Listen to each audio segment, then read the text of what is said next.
At Pinnacle Wraps, we proudly offer top-tier liveries that showcase your unique style on the racetrack. Elevate your iRacing experience today with a stunning custom design that truly represents who you are and your passion for racing.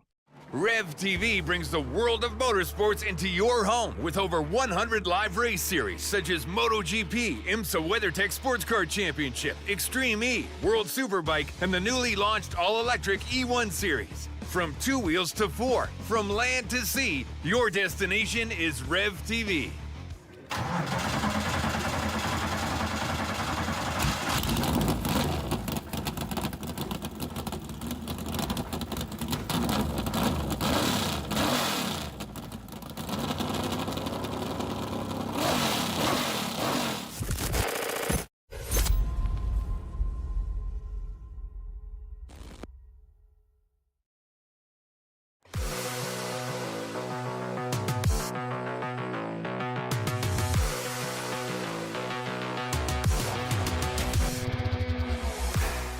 Live from Kansas, welcome race fans one and all back to Green Flag TV, where this afternoon we are set to kick off yet another night of racing action here for the Zero Tour Racing League on Fridays. Welcome to the Kansas Speedway. My name is Little Rambo. Joined alongside me tonight is Lucas Moody as we bring you all the action from start to finish of this 130-lap race here on the last race in November. Lucas, what a night this one is set to be. Kansas Speedway, often regarded as one of the most dangerous mile and a halves of the NASCAR circuit, and for good reason. This track, not one to be trifled with. It's quick, it's open, it's wide, it's long. Kansas offers so much that other tracks don't offer, and as the 8th race in this season so far, drivers are looking to earn their way into the playoffs with only 4 more rounds after this before we get to the round of 16. So of course, tonight is Kansas Speedway. The last 4 rounds then will be Bristol, Charlotte, Watkins Glen, and Talladega to close it off, which means your round of 16 will start with Iowa on January 9th, and then Nashville and Pocono will close it out. Of course, tonight's race will be seeing the stages come to a close at laps 30 and 65, so about a quarter and halfway distance here through racing action tonight. Of course, last week, TJ Ivey becoming the first repeat winner of this season, taking his second win from the Indianapolis Motor Speedway in what was an absolutely brutal marathon of a race. I mean, that one was just a slugfest from start to finish, and you can say the same thing about the week before where Evan Stewart took his first win of the season here, Lucas. So all of this means that this race here tonight could be a bit of a hotly contested one if a lot of those hot tempers continue to escalate from what we've seen in the last 2 weeks. Yeah, we're going to hope that these drivers can clean it up from last week, because I believe our longest green flag run at Indy last time out was only 7 or 8 laps long, which is just not what you want to see from a racing league. But I have faith in them today, because here we are at Kansas, 130 laps. It's going to be a good one, and you're right, Nolan, tensions will be high. Right now, it's a cold track. Well, not really a cold track, but an ideal track out there. 88 degrees Fahrenheit, 81 degrees Fahrenheit in the air. Well, it's 88 down on the racetrack. Some high winds, though. There was just up to 19 miles an hour off to the southeast a couple of minutes ago. That has just dropped to 16 miles an hour, but that's still going to be quite a lot of crosswinds that drivers are contending with here this afternoon. Yeah, that means, once again, these drivers are going to have to be careful exiting turn 2, because if that wind is pointing southeast or eastern, it is a big, big wind, gust of wind, I should say, that's going to push them wide, push their car loose, and there's going to be a lot of struggling out of turn 2. And yeah, you brought up that track temp sitting at around 87 to 88. It's on the cooler end. It's definitely not the coldest I've seen before, but it is going to give these drivers a lot of grip and a lot of lines to work with. Akari King Wright was the driver that took home the race win last time we were out here at the Kansas Speedway for for season number 1. King Wright's also won a race before here this season at Dover. Do you reckon we could be seeing Akari King Wright becoming the second repeat winner of the season here today?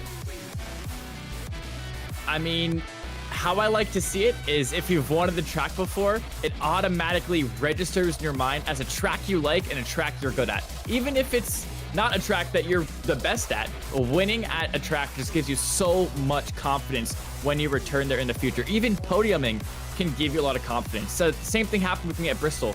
Bristol is a track that, very difficult track, but I've gotten 2 podiums there, so every time I go to it, I'm always excited, I'm always hyped up and ready for it, just because I have the confidence to take on that short Bristol track in Tennessee. So do I think we can see the second repeat winner in Akari King, right? I definitely do think we can, especially if he's got that win last year. That confidence is going to be really built up. Well, we'll see who's going to be starting where for this 27-car field here this afternoon. Started on pole position, it is Jonathan Dominics. He is alongside Robert Tester down in that number 22. Row 2 on the grid. You got Akari King right, the last winner here at Kansas. He rolls off 3rd on the grid alongside last week's winner, TJ Ivy from the Brickyard, down in 4th. Row 3 on the grid, Daniel Emilio Marroquin, his best qualifying performance of the season so far. He starts alongside Blake Hewlett for Garage Mahal Motorsports. From there, row 4 on the grid, it's going to be Steven Linger. He is alongside Evan Stewart. Linger making one of his first starts this season as well. And then rounding out the top 10, it's Justin Day for Draft Knights Racing. He is alongside the Budweiser number 33 of Douglas Ivy. And then starting tonight's race in 11th, it's going to be that 12 machine of Adam Hogland alongside that 23 of Frank Chavez. Then just behind them in lucky spot 13, it's that Celsius 42 of Aaron Longworth, and alongside that Fearless Motorsports 84 of Ethan Farless. Then just behind them, starting in 15th and 16th position, is going to be Chris Gaxel and Daniel Molinari.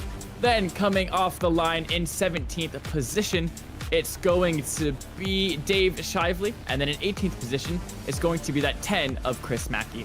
And to wrap out your top 20, it is Jamie Lee Dunning and Steven Levins. 18th on down, not getting qualifying laps in here this afternoon. 21st spot is going to be Austin Guerrero. Has encountered quite a bit of dramas in the last 2 weeks. He is looking to improve alongside Joshua Siegfried, who was upside down in turn 4 at Indianapolis 1 week ago. Thaddeus Friel Jr. will start in 23rd. He is alongside Ted Gamble in 24th. From there, it's going to be the likes of Eric Morton down in 26th, and he is going to be alongside Wayne Graves, our 27th place starter, nowhere to be found here this afternoon. So the field going to roll on out then from pit road, and we are ready to get this show on the road. Once again, stage being brought to a close at the end of lap number 30 here today, and that means we are in for quite the journey ahead of us here, Lucas, as we get set to go green. Yeah, and of course, remember that these fuel tanks are restricted to about 60%, if I remember correctly. So we honestly have no idea if these cars can make those first 30 laps without pitting. So it's going to be interesting to see what strategy these drivers choose to use here. So racing action set to kick off once again. This is only the first of only a small handful. This is the second of a small handful of races here this week. Of course, with American Thanksgiving currently underway for a lot of leagues in the state, so they have decided to take the week off. Zero Turn Racing League says, hey, holiday time, that's the perfect time to go racing. And a lot of these guys seem to think so too, as you still got yourself a 25 plus car field here this afternoon. The lights aboard the Iverson Pace car should go out here this time by, and then we will gear up to go green flag racing this time through. What do you think, Lucas? Any potential drivers you're looking out for to be a favorite here today? Besides, of course, the one that won here last time out. Yeah, well, I hate to turn my attention to the pole sitter, but Jonathan Dominics is one of the few cars starting in this top, or is the only car starting in this top 4 that has not yet claimed himself a playoff spot. Or I guess the 87 alongside him hasn't yet either. But Jonathan Dominics looking to be quickest in qualifying. Also very quick the entire season, but still looking for that first win.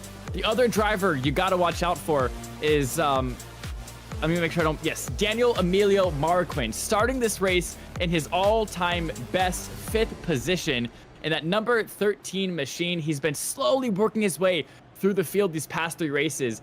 And qualifying all the way up in the top 5 here is going to give him a big boost of confidence. And remember, he is currently sitting 40th in the point standing. So by this point, he is definitely in a must-win situation. So he's going to be driving aggressive, and he's going to be driving for the win and nothing less.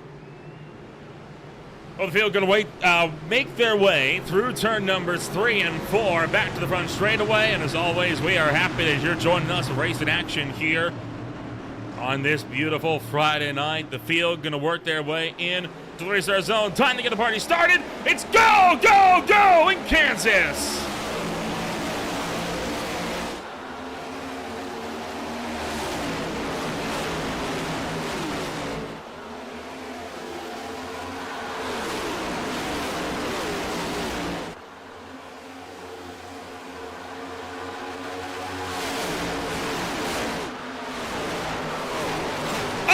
Trouble already as Marroquin going to be turned up into the outside wall in turn numbers 3 and 4. He's able to hold it up, and we will not get a caution. Green flag is still out. David Shively forced to the pit road for a black flag that he got before the green flag dropped. And last win around here, Car King Roy making an early move to the lead up front, but Jonathan Dominic's powering back around the outside. Yeah, Dominic's has that preferred outside line, so it's going to be hard for Car King Right to get that first place back. But if he's able to get the slide job done on the exit of 4 here, Nolan, he might just be able to do it. They're so close coming off the corner down the front straight. They're still going to be side by side as the caution comes out. Yellow flag on the Speedway, and it is for Joshua Siegfried. The driver that found himself upside down at Indianapolis has gone hard into the wall early on here this afternoon. A tough break for Joshua Siegfried off of this deal. Let's take a look first at speed with what happened to Daniel Emilio Marroquin. You were picking him as a potential driver to look out for. Well, he got run over in a turn number 3 by the number 6 of Steven Linger. Daniel was definitely slow. Not sure what the problem was going down to the turn numbers 3 and 4, but then just one lap later, Robert Testa and Joshua Siegfried and Jamie Lee Dunning is the driver that's going to get into the back of the number 2 potentially. No! Siegfried lost that by himself. And TJ Ivey had nowhere to go. Yeah, luckily for the 88, doesn't seem like too much damage for that car. And I don't know if I saw something weird, but it almost looked like a really, really bad netcode between Jamie Lee Dunning and Joshua Siegfried there. Because obviously those 2 cars were nowhere near contact. I don't know. I think Dunning just took the air off of the back bumper is all. Yeah, that's a good point. Nothing that Jamie did wrong, though. I mean, that's... No, 100%, yeah.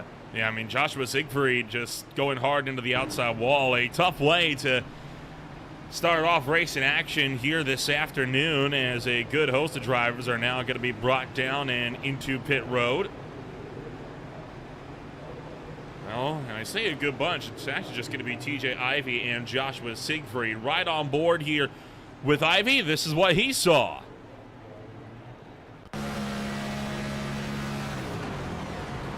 So he was putting the clutch, trying to save fuel. I mean, the 2 car just slides across his nose and couldn't avoid him. Yeah, he did a good job of, keeping the car stable at least. As you can see, he is in 5th gear, clutched in, so that does give us a bit of insider information to what these fuel tanks look like, and maybe they do have to save a little bit to make it these first 30 laps.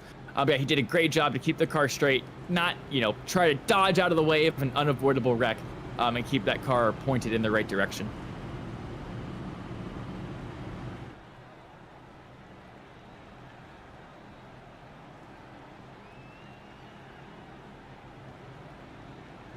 So first yellow flag coming out early on here today as Akari King Wright, the driver again that took the win last season here, going to be leading the way. He has opted for the inside lane for the restart as we're going to double him up and get ready to go this time by.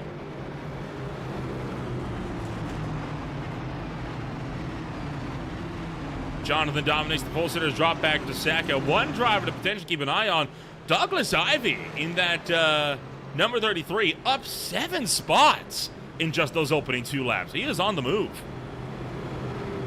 Yeah, and he is a driver that's sitting 14th currently in the overall championship standing. So yes, right now he is good to make it into the round of 16, but 14th is such a hairy position, and one bad race can change all of that. So a win for the 33 would be so monumental and really solidify him into the playoffs and take a lot of the pressure off. But for a lot of those guys, it's the same story. Dominic's also not locked in. Blake Hewlett also not locked in behind. The 37 of Evan Stewart, he is locked in behind, but alongside of him in that 69 machine, Justin Day, Steven Linger also not locked in to the playoffs. There's a lot of drivers up here in this top 10 that are fighting for this win. Pace cars into pit road as they'll make their way into the restart zone. Green flag is in the air. And race in action quickly resumes once again for the Kansas Speedway as Akari King Wright leads the field back into turn number 1. Yeah, the front 5 already getting things sorted out. Single file. The first battle is for 6th position. It's actually going to be 3 wide. Is that Aaron Longworth on the bottom of 3 behind? It is Chris Mackey. Chris Mackey able to get past 2 drivers there and move himself up in 8th place. Getting a little bit dicey here right out of the gate as drivers are seeing a lot of that aggression that we saw create problems at both Richmond and Indianapolis, picking up again here at Kansas as they remain 2 by 2 all the way out of turn number 2 and down the back straightaway. Steven Linger to the inside of Chris Mackey. He's going to try to pick him off, but around the outside goes Mackey, and he is going to get that drive right back to the apron, though. Goes Adam Hoagland to get back around him. Yeah, it looked like Linger really sent it into the corner, didn't have any speed in the middle. So not only was Chris Mackey just able to completely drive around the outside of him, but Adam Hoagland had to take avoiding reaction to not run into the back of Linger himself, as Austin Guerrero now may be under the attack from behind. Quite a bit of fire going on back here with Frank Chavez as well. He's in a battle with Chris Gaxel, Jamie Lee Dunning, and Stephen Blevins, all of them under a blanket here. This is for the 13th spot on down. These guys cannot get single file. Chavez is too far to the racetrack. Gaxel going to get through down to the inside, slips up, and he catches the wall alongside Linger coming out of turn 2. Yeah, good move, though, from the 707 to solidify himself in that 13th position. So now that he's no longer attacked from the guys behind, he can now look forward and start attacking the guys ahead. As Jonathan Dominic's your pole sitter, looking to make a move around the outside of the 87 of Blake Hewlett. And now with this low track temperature, we talked about it a little bit in the pre-show. There are so many lines available as Dominic slightly catches the wall. Guerrero even gets a little bit loose on exit there. Turn 2, as I mentioned, going to be what catches these cars out, as it's now a huge fight between Jamie Lee Dunning and Phineas Friel Jr. as once again the Hornet's Nest and the caution comes out. And ooh, a little bump. And Daniel Emilio Maroquin has gone around. Looks like potentially Siegfried. Wayne Graves for sure was involved in that. And the yellow flag, like you say, back out for the second time tonight. We'll take another look. And once again, a tough break for Daniel Wright. I mean, this car just has not been able to have anything go his way. He is trying to let the 85 through on the inside. That's David Shively, and Shively just turned him into turn 3. Just miscommunication. Back up the racetrack. 13 gets tagged again. That's going to send him fully around. A third piece of contact is what sends Wayne Graves flying hot into the accident scene. Yeah, and once again, it looked like a bad rear netcode onto Dave Shively. That black car that was approaching him, you saw those two cars get nowhere near each other. But, oh, I don't even think the 1385 touched Nolan. I think they definitely did. We'll get a ride on board here with David Shively. And this is going to be with that 85 car here.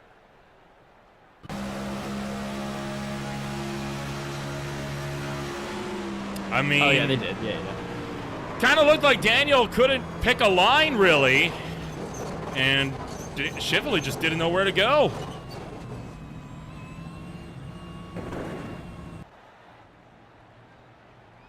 So we got our next yellow flag out on the racetrack here. Our Car King Right still maintains the race lead, and I want to get one more look at that if we can from up top. We'll back it up by a little bit further. You'll see what I mean. Watch Daniel Emilio Maroquin. Look at how he's going to weave across the racetrack on the back straightaway. So you see it's Shively. Now, Daniel's low, then he goes up high, then he starts to come back down low to argue for the corner, right? And it's that unpredictability that really kind of stems out of this one, because Shively doesn't know if he's going to go high, if he's going to go low, or what he's going to do. Yeah, it'd be very difficult to put that on Shively just because of how much weaving the 13 is doing. Not only that, but into the corner, the 13 dramatically changed his line as well, as the 85 kept that middle line going. He assumed the 13 would hold the high line, but no, the 13 did indeed come down into Shively's line. So at first look, maybe we thought it was on Dave Shively, but the more we look over it, I think it would be very hard for the stewards to put that on the 85.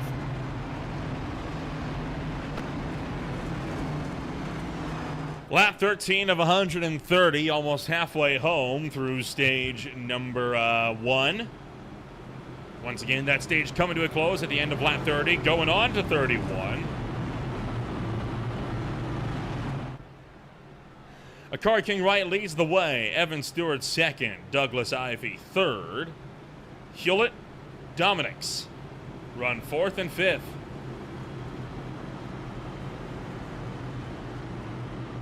Yeah, and once again, only the top 2 drivers in this top 10 are locked into the playoffs. Everybody from 3rd all the way down to 10th, not locked into the playoffs yet, still fighting for their first win.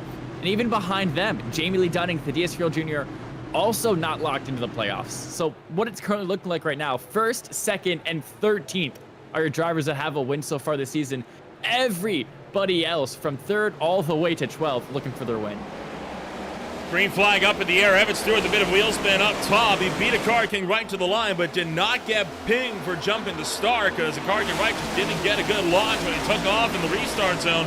But he's able to get away down to the turn 1 as Stewart's not able to clear down to the inside. So a Car King Right to the lead. Stewart second. Now has to fend off Douglas Ivey for second place instead of going on offense for the lead. Ivey going to try to look for the inside.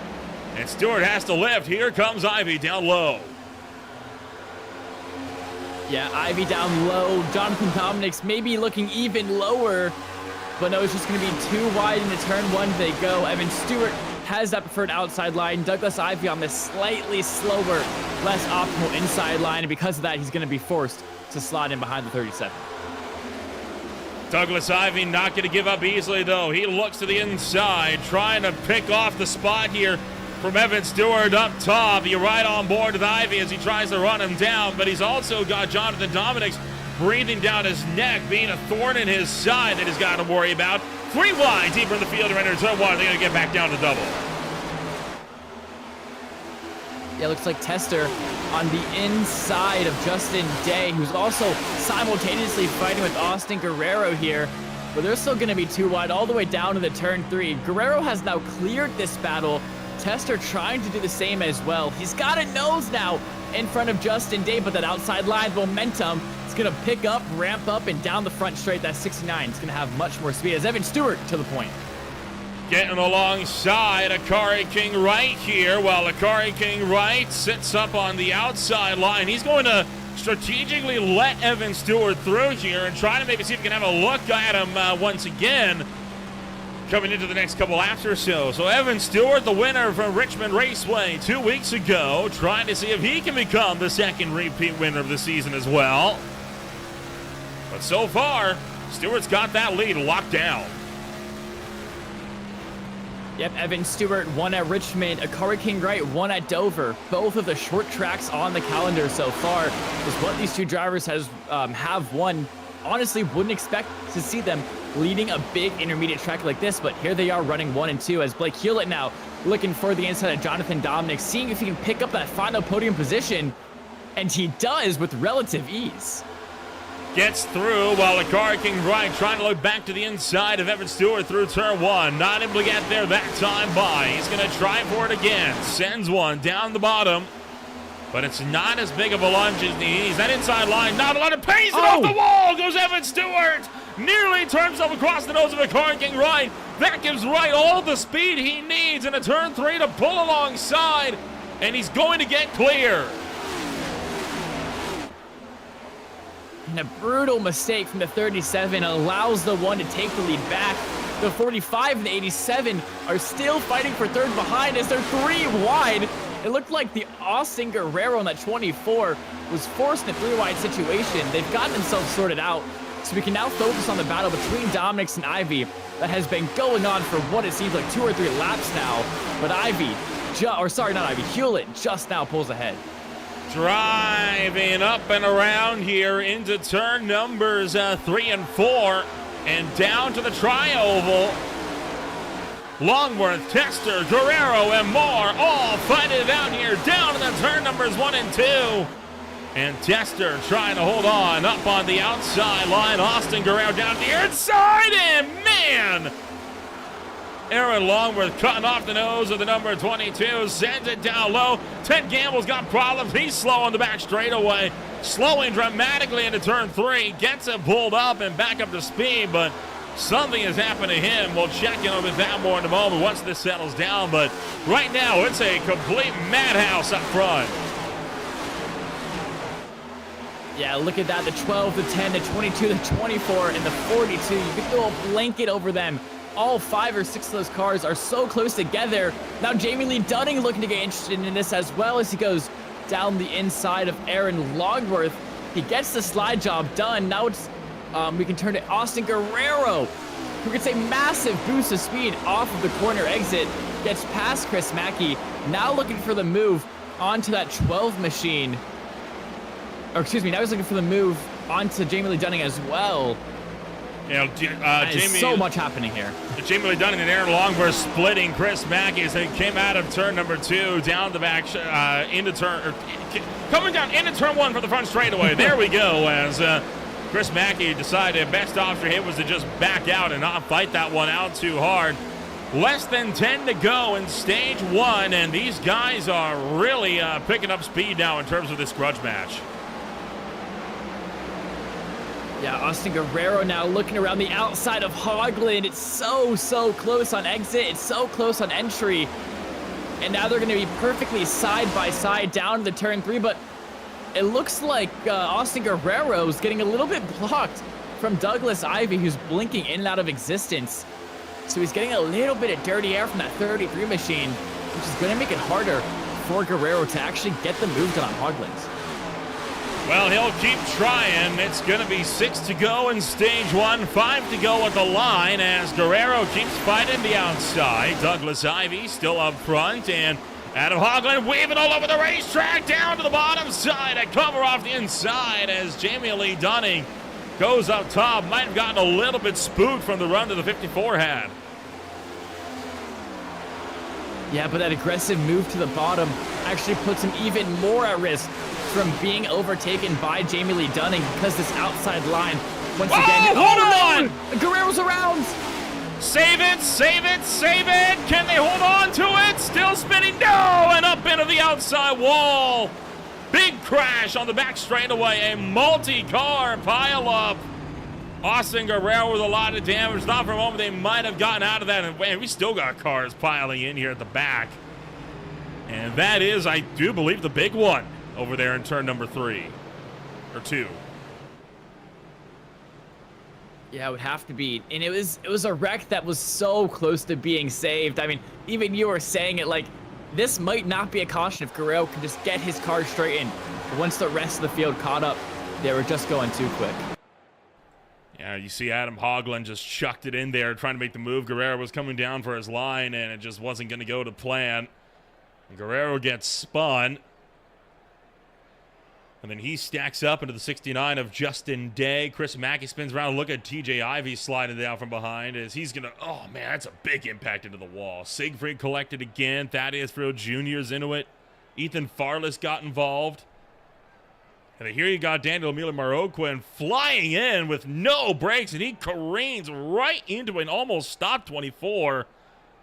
And man, talk about the 47 of Ted Gamble bringing his car to a stop, just barely getting around that unscathed. Yeah, and with there being no fast repairs in this league, that might be the end of the day for the 13, the 24, and the 2. Guerrero, Moroccan, and Siegfried all had massive contacts in this crash. Jeez, that is a brutal crash as well, up into the outside wall. Look at the hit here that Moroccan takes. That's no small hit either. Quite a big mess all around. We got multiple cars, though, down pit road as the yellow flag pit stops are fully underway. I do believe this might take us to the end of the stage here, Lucas. I'm not 100% sure, but I am looking at the 2 cars that are smoking coming down pit road. I believe one of them might have been Austin Guerrero, but definitely a couple cars after that accident having some engine troubles. Yeah, Guerrero would be one of the cars coming down pit road. He got really beat up in all of this as you look from the air. Man, the 69 almost had it avoided and just got caught up in the worst opportunity for it. Gaxel with some damage. Evan Stewart gets around it. What a mess just all the way through. Right on board with Evan Stewart here, and then we'll get the look on board with Ted Gamble as well. Or, sorry, Eric Morton.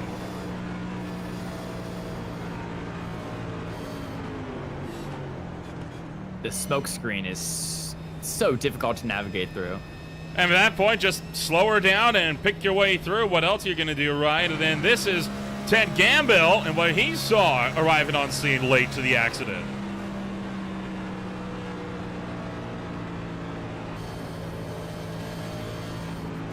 Oh, he's gonna see Merquin go all the way up high and murder the car. Wow. And I'm just gonna bring that to a stop there. Yeah. Tell you what, that was good. That was good instincts, though, right? He probably could have made the move. Yeah, I mean, when you can't see anything and the yellow flag's already out, the only thing that can happen with you going quickly, approaching the cause of an accident like that, is literally just giving you damage. That's the only thing that can happen. There's no positives. You literally can't make up places once the caution flag is out. So the best thing to do is just lock it down. And confirmation, by the way, that did end the stage. So a Car King Right is going to be your declared as your official Stage 1 winner here this afternoon. And Stage 2 will be brought to a close now at the end of lap number 65 as well. So that is now official. That is why we saw everybody come down pit road, right? It was because the stage was declared official. No benefit to staying out on the racetrack for getting points that are no longer on the table. Yeah, and I think, okay, so now that the stage is officially declared over, we've made it that 30 laps. Now we can actually get to go racing earlier than we usually would at the stage end, because you think that that caution flag is usually thrown at the end of lap 30, and you get racing again about lap 34, 35. But now we're going to get racing at lap 31. So this is going to be a much longer stage than usual.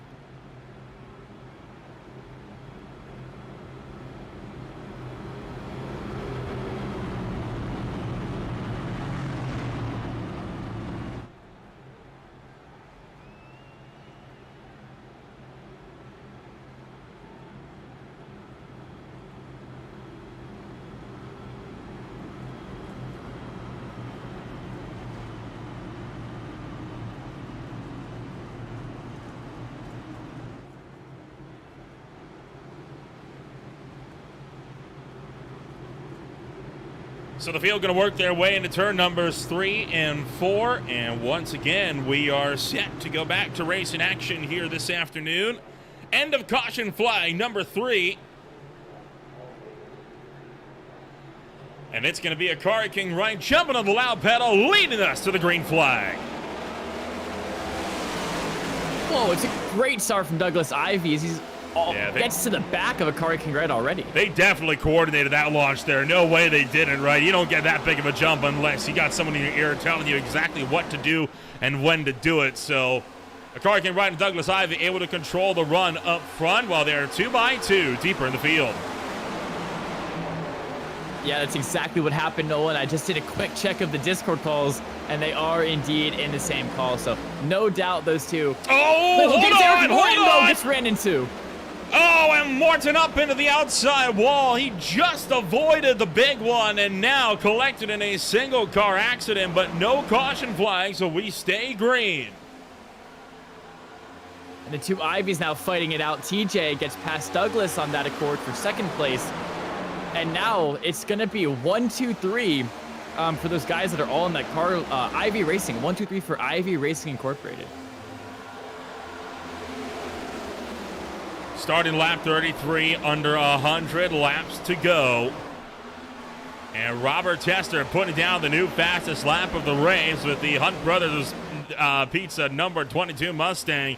Tracking up almost into the outside and into Jamie Lee Dunning. He quickly course corrects the inside and takes it 3 wide down the inside of both Blake Hewlett as well as the 51 of Stephen Blevins. Now, a very split decision on tire strategy here. Tester, one of the drivers that is on fresh rubber. Blevins, though, on fuel only. So is Douglas Ivy, TJ Ivy, and Akari King Wright, and so is Frank Chavez. That's why we see a bit of a disjointed restart here. Yeah, but just look what Robert Tester is able to do on that fresher rubber. He is just driving around these guys. He passed 5 people in just that one lap by itself. He's about to pick off the 42 of Aaron Longworth now as well. Oh, boy. Oh, no! Careful, and nearly took both himself and Aaron Longworth out of the race. Now sends one to the inside of TJ Ivy. And again, Blake Hewlett also on fresh rubber. You see him just following Tester through, letting him blaze the trail, and he's just going to follow on through as well. Jonathan Dominic's second car on the racetrack. He is also on a fresh set of 4 good years. Hence why we see Jonathan Dominic's quickly running down to Akari King Wright. Yeah, and I just honestly think it's a mistake to take no tires this early on in the race. Maybe later on in the race, if you're only fighting for track position and it's been a caution-heavy race where you don't think there'll be a lot more racing left to go. But this early on into the race, where you know you're probably going to get a lot of green flag running going, I honestly do not see the appeal to taking fuel only. Jamie Lee Dunning making moves as well as he's going to sling one around the outside line. TJ Ivy down on the inside as the stadium lights around the Kansas Speedway going to be flicking on any time here if they aren't on already. I think they are on already by now. Yeah, you can see the lights are reflecting off the top of Jamie Lee Dunning's car. So the lights are on here at the Kansas Speedway. And this race officially now a night race as Dunning clears for 5th. Aaron Longworth to the outside of TJ Ivy trying to pick off 6th. Yeah, the moon comes out, and the moon-colored 42 of Aaron Longworth trying to defend from Jamie Lee Dunning so he can put the attack. Trying to defend from TJ Ivy so he can put the attack onto Jamie Lee Dunning in that Celsius 42 machine. And he definitely seems like he has more speed. It's all just about sizing up your opponent and getting the job done. Chris Mackey, meanwhile, having to fight it out with Douglas Ivy as the Budweiser 33 almost tracks into the outside wall. Stephen Blevins down the inside, and hold on, Daniel Emilio Maroquin real slow coming off of turn 4, and the field scrambling to get around him. What's happened here to Daniel? As this is coming down into turn 4. I think he was trying to come to pit road, and he missed it. Couldn't slow down in time. I want to drift all the way back onto the racetrack, though. Yeah, and also look at the front end damage for that 13 car. I mean, that must be impossible to turn in at a track like Kansas. I do not envy that driver right now. So he is going to be down pit road while Jonathan Dominics has started to run down your race leader, Akari King Wright, for the top spot. And he'll see if he can have a run here. But right now, Akari King Wright still holding on up front here. A good solid run for him. TJ Ivy coming to pit road as well. Okay, this is where we're going to start seeing the split strategies because we're fairly certain that these drivers cannot make it to lap 65 on one tank of fuel. It's going to be, do they split the stage in half? Do they undercut everybody else, risking a caution comes out and they get stuck a lap down? or do they overcut everybody else and, you know, stay out as long as they can, hoping for a caution and seeing if they can use that to their advantage. Those are the three main strategies you'll see, and TJ Ivy going for the second one of those, which is undercutting, hitting earlier than everybody else, seeing if you can come out earlier, get some laps in the fresher rubber, and undercut everybody, getting yourself the track position. But as I mentioned earlier, it leaves him very vulnerable to, if a caution comes out, he's going to be stuck a lap down and in complete no man's land.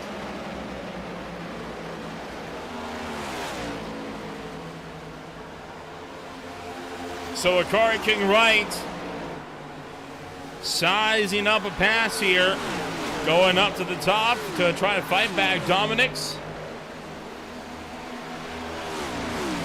Robert Tester back in third. He still wants to try and fire his way up and around for the number 2 spot as well. Jamie Lee Dunning. He's going to go all the way up to the outside at turn 3.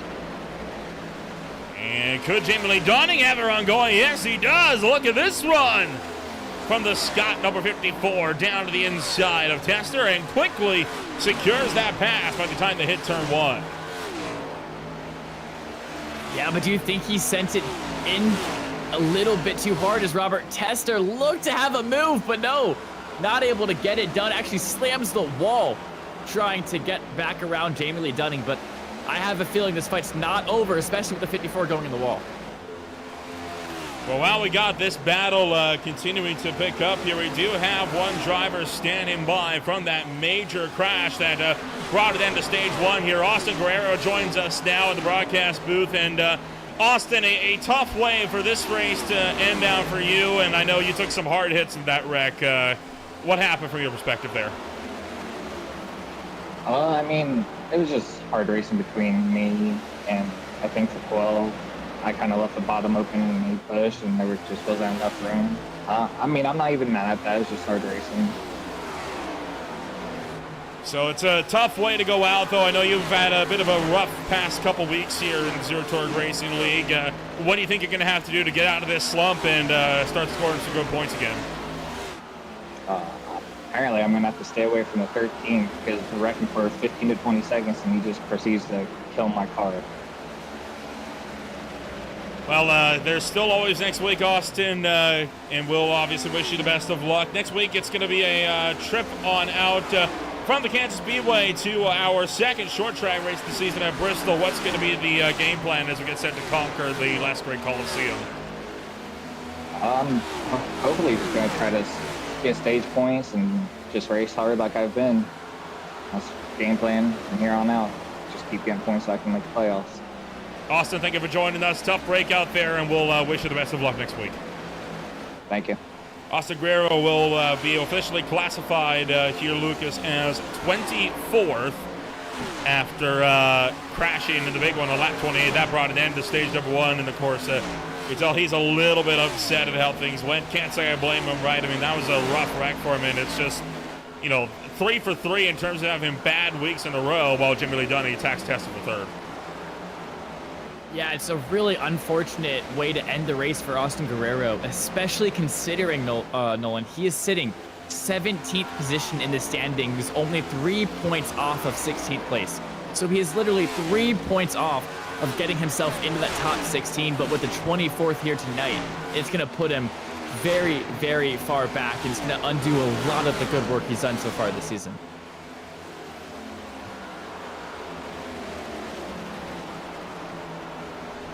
So all the way up to the outside, Jamie Lee Dunning catches the wall, and he's going to slow dramatically as a result. That's going to let Tester try to run him down to get some speed going. Further back in the field, you've also got this fight here. Justin Day screaming to the inside of Douglas Ivy to secure the 12th place spot. Is Justin Day on the recovery drive for getting collected in earlier crashes. His next target, Frank Chavez, 6/10 up the road.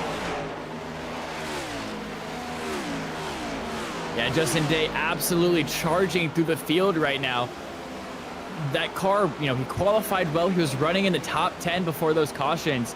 And I believe he got set back from a bad pit stop. Either he took tires or just a slow pit stop. But he's actually going to lose a little bit of ground on Douglas Ivy there as he gets into the wall. It's going to, put a complete halt to his momentum, as now he's going to have to regather himself and overtake this 33 here. Over halfway home through stage 2 already as well as, oh, hold on, look out behind as Wayne Graves way down low in the racetrack. He's going to stack it up. But you go back to this fight for 12th here, right? And I mean, these guys are starting to get to the end of the stage of what's been so far our longest green flag run of the night. Yeah, now 22 laps running, much better than last time out of Indy. So thank you guys for keeping your noses clean, for letting us enjoy some green flag racing, and letting these different strategies play out. Remember, Jonathan Dominics has fresher tires than Akari King Wright, but really not able to break that 6th to 7th tenth of a second gap there to the leader. So even though Akari King Wright has older tires, he's doing a great job out front, consistently putting in good laps, lap after lap after lap. As here we go on board now with Thaddeus Friel Jr. running in 22nd place. I think he's just turning some laps, seeing if he can pick up some points from other people crashing. Yeah, he is 14 laps down right now. He just overtook Daniel Marocco to get into 22nd, and right now he is looking to overtake Daniel Molinari in about a lap here, who is still situated in pit road with damage up at 21st. But Friel's 14 laps down, but he recognizes, right, hey, these points are valuable, and if drivers are going to call it quits, he can come through, pick up a couple of those precious points, and that could be the difference between a playoff run or not. Yeah, and once again, I will bring up the playoff standings for Thaddeus Friel Jr. Currently 15th, 6 points above 16th position. So he's only 6 points to the good, which means every single point matters. And literally in NASCAR, each position is one more point that you get due the end of the race. So currently sitting 15th, it makes sense why he's fighting for points and still driving it out there, even though it's going to be a long and boring race for the 98. And trouble on pit road as Douglas Ivey has just been black flagged on the way in. Now, I'm willing to bet this is for speeding on pit entry here. Let's ride on board with Ivey and take a look. As he gets on the binders, you hear him putting the clutch. Trying to rotate the car. Yep, that's going to be way too hot coming down to the lane. No chance on making it. You got Tester and Day in this time as well. And Tester... Oh, that's a fast lap. I thought that was a penalty flag. I am not smart. But, yeah, Robert Tester as well, as you said, coming down pit road. So this once again proves my point that these drivers not able to make it all the way to lap 65 without pinning again. And once again, these drivers opting for a strategy that kind of splits this stint in half so that you're not really driving on old tires for as... What I should say is you're driving on tires for the smallest amount of time that you can to avoid the most amount of pace loss that you can. I think is the best way to say that. Essentially, they're splitting the stint in half. Adam Hogland with problems here as he's going to have to come down pit road very slow on the racetrack and nearly stacked up into the field. So fuel could potentially be an issue here for some of the front runners during the stage. That would explain why we haven't seen too much aggressive dogfighting from start to finish, as Hogland going to get set to come down pit road this time by.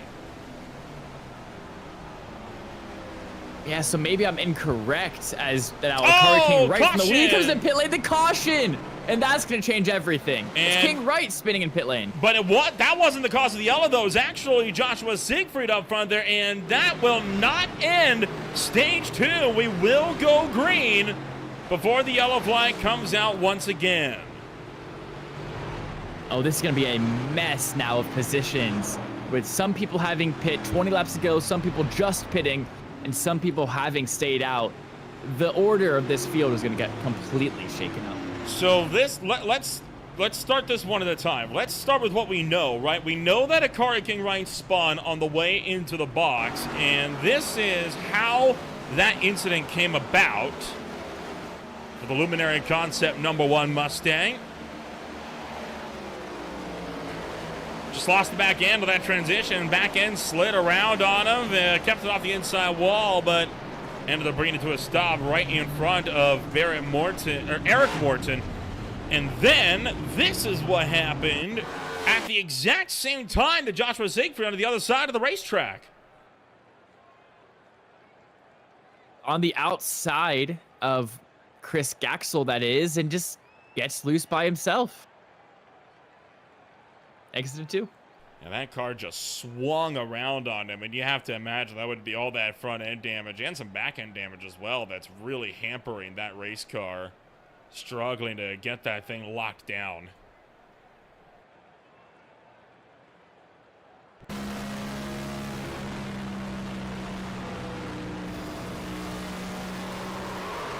The back end just came around on him. No chance of recovery.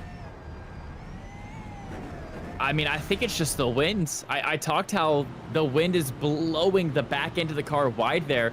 I really didn't see any big mistake there from Siegfried. So I unironically think the wind just caught him out, and that's what sent him around.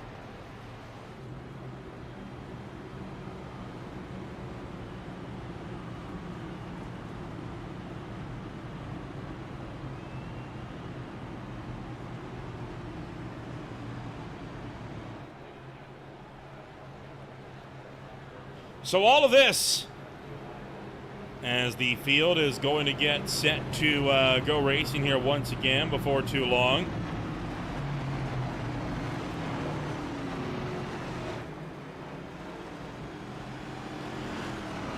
And of course, this has created a massive change-up in the field here. Chris Mackey now into the leagues. A lot of guys that came down pit road have had to stay out as a result of going a lap down. Yeah, Mackey takes control of the lead now. Jonathan Dominic's in second. And Akari King Wright, who's been dominating so much of this race, has been shuffled down to 8th because of that pit stop and that pit stop spin as well. So just a really big changeup in the order, as now these cars are ready to go side by side, line up double file as the lights on that pace car are off. I honestly don't know if these guys up in the front here have enough fuel to make it to the end of the second stage, but if they do, they can secure themselves a lot of vital stage points, especially if you're Jonathan Dominic, currently sitting 9th in the standings. You need as many points as you can, because he is still one of the drivers not locked into the playoffs yet. Matter of fact, most of the guys in the top 10, actually every single driver in the top 10 besides Akari King Wright, not locked into the playoffs, but the lights in the pace car come back on.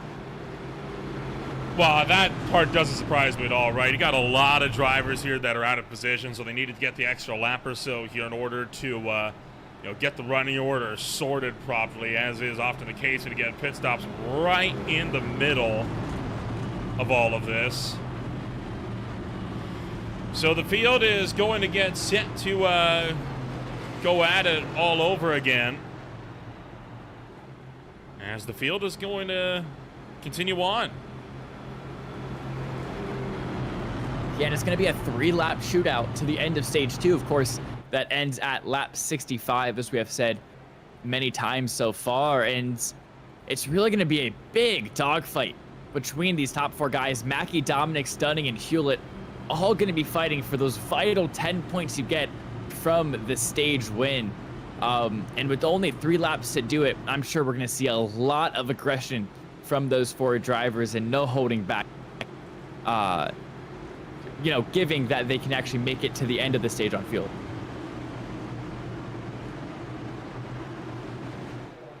Green flag coming back out, this time by 3 laps to go in stage number 2, and then we'll be green to the end. Chris Mackey leads the field back to the green flag as we're set to go.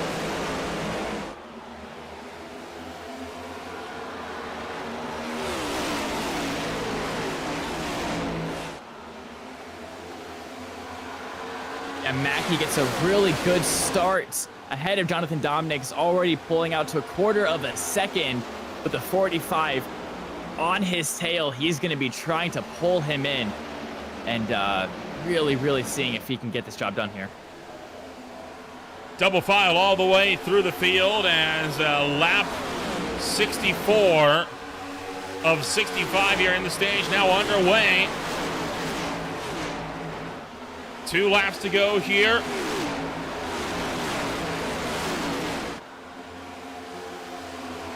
Jonathan Dominics now to the lead as he gets around the inside of Chris Mackey. Jamie Lee Dunning up and around the top, taking full advantage of fresh tires after Mackey took fuel only under that yellow flag.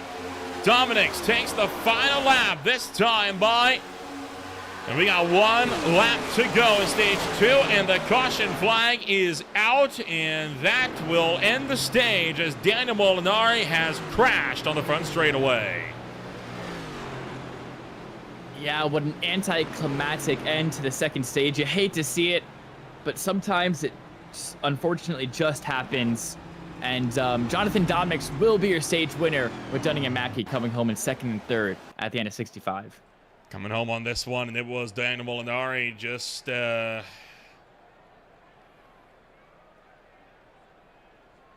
down the racetrack right into Douglas Ivy.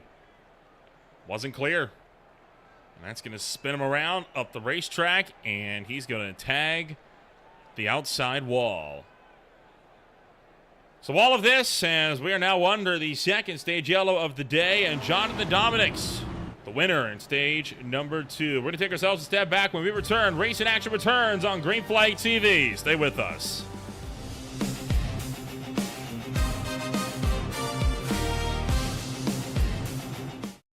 Racing isn't easy, but experiencing it is. iRacing puts you in the driver's seat with the industry's leading sim racing game. Drive on laser scan replicas of the greatest racing circuits from around the world. Go head-to-head against other drivers chosen by skill-based matchmaking to ensure competitive racing at every level.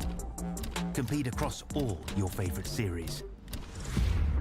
In officially licensed cars, engineered to deliver the most accurate driving experience possible.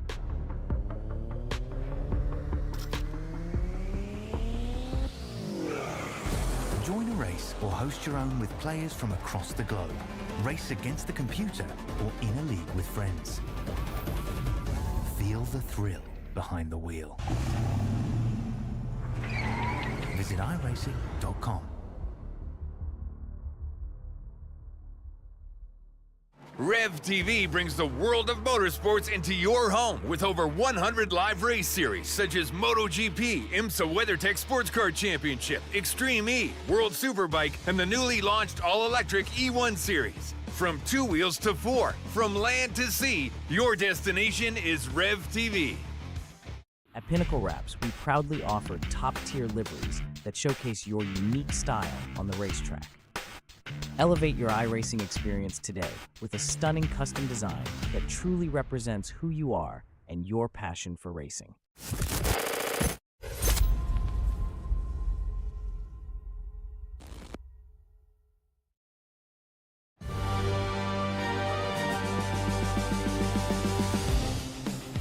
Welcome back to Green Flag TV, where racing action is set to kick off once again here for the Kansas Speedway. Justin Day currently leading the way. Jonathan Dominics number 2, Stephen Blevins back in 3rd. And Jamie Lee Dunning will close out the top 2 rows. Once again, my name is Little Ramble alongside Lucas Moody, and we are getting set to enter the 3rd and final stage of racing action here this afternoon. Coming up on Green Flag TV, the Precision Automobile Club Esports will take to Sunday to the Thruxton Circuit for their final race, for their second race of the season and the final race here of November, followed by the High Tide Racing League Premier Series at Bristol Motor Speedway. The Mid-Atlantic Racing Series will take to the North Wilkesboro Speedway, and then the Beer League will be out once again. Who knows where? And then, of course, the Zero Tour Racing League out next week at Bristol as well. So it's short track week, Lucas, and how convenient, right? 'Cause I think it's the Snowball Derby down in Florida coming up this weekend as well in the real world. Yeah, I mean, I am a big fan of Bristol. Probably my second or third favorite oval on the service behind Pocono and Darlington. One of my favorites to drive, and I love casting it. going to be a long fight there, and it's going to be a long fight to the end of this one here as well. Green flag is back in the air, and race in action resumes. Justin Day trying to get ahead of the field here early on, but he has not pitted in the last little while. Fuel only for everybody that just came down to pit road, all the way back to Robert Tester, who took tires. So this is going to be a bit of an interesting start here as we take off.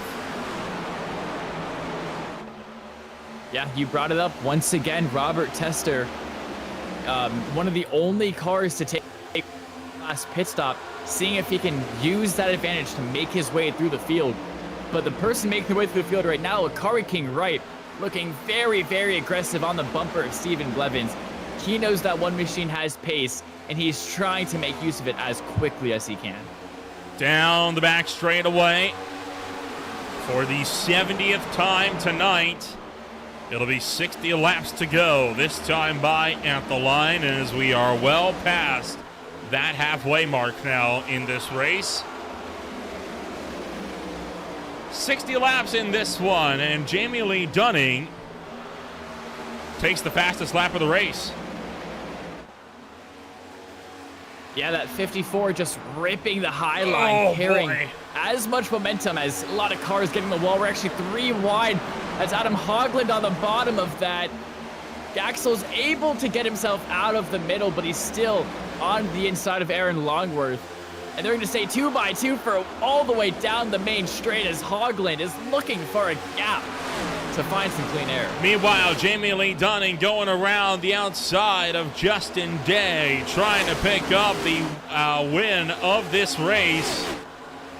For Jamie Lee Dunning, it would be his first of the season as he tries to power around the top, and power around the top he will. And he clears him.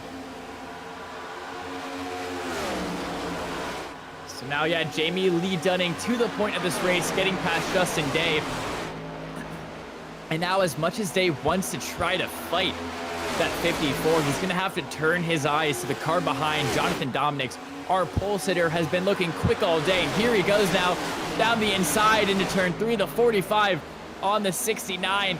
Justin Day able to hold an outside line and keep that pesky car there. And with that momentum down the front straight, it's going to be hard for Dominics to pull this off. But once again, I assume Dominics going to lunge it down the inside and go for the slide job. Jonathan Dominics to the inside still of Justin Day. Akari King right up to the outside as well. And you've got Stephen Blevins back there in 5th. Robert Tester from 6th. Frank Chavez in 7th. Stephen Linger 8th. Ivy 9th. Hewlett 10th. Still got a lot of drivers packed up underneath each other from 1st on back to 16th. Guys are not separated by more than 3/10. Yeah, some good pack racing here for these guys that are still running on the lead lap. It seems to be only 17 guys in the lead lap out of the 26 that we had start. So, you know, only lost 9 cars so far this race. Not bad, we've seen worse, but of course not the greatest as well. But yeah, these drivers all very, very close to one another, as Nolan was mentioning. And here is the battle now. This is Aaron Longworth down the inside of Ted Gamble. So battle for 11th, and Adam Hogland looking to get interested on that battle. He carried way more speed than Ted Gamble did. He had to back out of the throttle to avoid contact between him and the 47. Well, would it be the first time that Adam Hogland got himself involved in one of these fights? He's been trying to find his way to the front all race long, down 3 spots and trying to regain some of that lost momentum. But for now, you got Ted Gamble, who just avoided the big one earlier today. He is to the outside of Aaron Longworth. Evan Stewart coming back down pit road this time by, and he is going to have a black flag on the way in as well. And he is, in fact, just going to bring that car to a stop and pull it behind the into the garage. So Evan Stewart looking like he is going to be done for the day after coming down pit road while 2 laps down. Now, Akari King Wright, the last winner at Kansas, he is going to pick off Justin Day for 3rd. Yeah, but hold on, Justin Day, being a little fly. Okay, not able to keep that right rear quarter panel of Akari King Wright, does back off into the corner. So the fly has been swatted away by Akari King Wright, and he can now turn himself to the pole sitter. of Jonathan Dominics. As it seems, Nolan, like these 3 cars, Dunning, Dominics, and Kingwright, definitely the 3 quickest cars on track so far the entire day. Maybe you could throw TJ Ivy in there, but he's currently sitting in 10th, so not going to be a part of this battle here. And Robert Tester as well, though, trying to add his name to this list of names, as this top 4 all looking to battle it out and see if they can put themselves on the top of the podium. Approaching that 50 laps to go mark pretty quickly here as well, as down to the inside, there goes Blake Hewlett. He is going to try to secure at least the 8th place, and Frank Chavez gets a little close to the outside wall, but he keeps it out of that outside wall critically. Further behind, Chris Mackey still fighting it out with Aaron Longworth. That Sim Seats number 10 Camaro just has not been able to clear from his Chevy counterpart up above him, and just now finally gets clear. He tracks all the way up to the wall. Heard the clear call and wasted absolutely no time in jumping up high there. Yeah, and that's what you have to do in these next-gen cars. You have to be so aggressive with your blocks, with your slide jobs, or your opponent is just going to barely find the edge if you don't do it in time. And now Adam Hoagland makes very quick work of Aaron Longworth. So those 2 cars both getting past Longworth, demoting him to 14th, and Mackey moving up to 12th, and now Gamble moving up to 11th as well. Going back to what I was saying earlier, the slide job is so effective in this car, and you have to be so quick about it. As soon as you hear the clear, even before you hear the clear call, a lot of the times you got to start moving your car up the track. Is Dominics looking for the block and Akari King right? Those 2 side by side, out of 2 now. Yeah, Akari King right going down the inside of Jonathan Dominics, and just like that, Akari King right going to punch his ticket through and slides up the racetrack. There's that slider, and he's going to clear Jonathan Dominics for a second. You talk about how important that slide job is. You know where else it's going to be important at? Knoxville Raceway, coming on up on December 11th as Greenfly TV gets set to cover its first fully proper dirt race here with the 4th annual Dirt Series Nationals, with a dirt late model race around the Knoxville Raceway. At least 40 entrants are anticipated for a full heat racing LCQ and 100-lap main event with a $560 prize pool for the Invitational. You are not going to want to miss that one, so tune in on December 11th to Greenfly TV on both YouTube and Twitch for that one. That is going to be a wild night of racing, and one that I am very much looking forward to. Jamie Lee Dunning not looking so secure in the lead, though, here for now, Lucas. Yeah, I mean, Akari King right, I feel like we've said his name so many times this stream, you know, being the previous winner of Kansas Motor Speedway and already having a win at Dover Speedway earlier this year. We know he's got pace. He's been up in the lead for so much of that first stage, even winning the first stage. And really, the only reason he didn't win the second stage was because of an untimely caution. So it's going to be a lot of pressure now on the 54, trying to hold off Akari King right, as he has been looking lightning quick all day.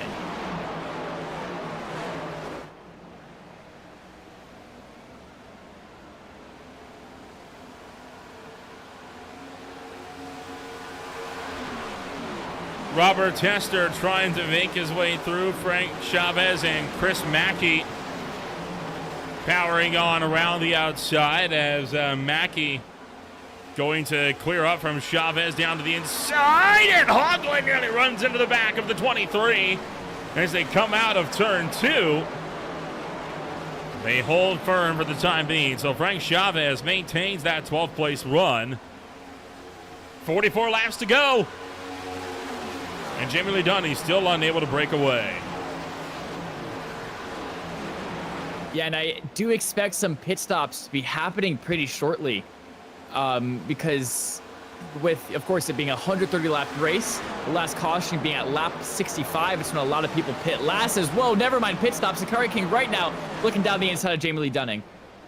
And not quite coming to pit road yet. That car that was on the way in looks like it's gotten back out onto the racetrack. So Akari King right tried to have a dive to the inside. And still not quite able to find a hole to get around it, but not for lack of trying. I mean, he is really trying to send this one down the inside ASAP. There he is. He's going to get to the back bumper. Forces Jamie Lee Dunning a bit up and wide, and I thought for a moment the car was going to take out the 54. Yeah, he's looking for the side draft in the middle of the corner, just seeing if he can take out some of the air from underneath that 54 machine. Justin Day now going to come down pit road, but who cares about that? We have a battle for the lead going on between two titans who have been dominating this race so far. And Curry King right now has to back out and maybe look for another way, but no, he just sends it on Jamie Lee Dunning now. Sends it, but he's not able to get the look secured, so still he's going to be falling further back, and Justin Day has been caught for a black flag for speeding on the way into pit road. So Day will be forced to slow it down again. And Akari King Wright struggling to maintain that run. Jamie Lee Dunning putting on a masterclass in defense right now by utilizing that outside line of Kansas. Yeah, and Akari King right now following him into that outside line, which I think is a very smart decision, because now what King Wright can do is he can try to find a run himself instead of the line, killing his momentum in the middle of the corner. If you rip that high line, you can carry much more speed. However, at the cost of burning out your tires more, and he will now be in the dirty air of the 54.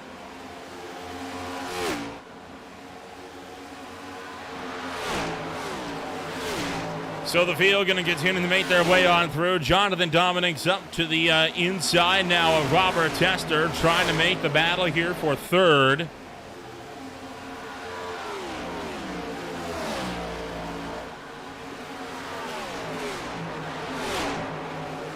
And they remain too wide for that final podium position. Battle started to break apart everywhere else. You've also got a four-way scrap, though, for that last spot inside the top 10. With Hogland, Linger, Chavez, and Aaron Longworth still under fire. Then, of course, this two-way fight between Hewlett and Blevins as well. Yeah, predicting the end of this fuel stint is, going to happen very soon. So these drivers starting to get scrappy, use the rest of the fuel they have, saved up in their car, and see if they can find just one more position before they come down pit road. Because already that's now the third car that's had to come down pit road for fuel.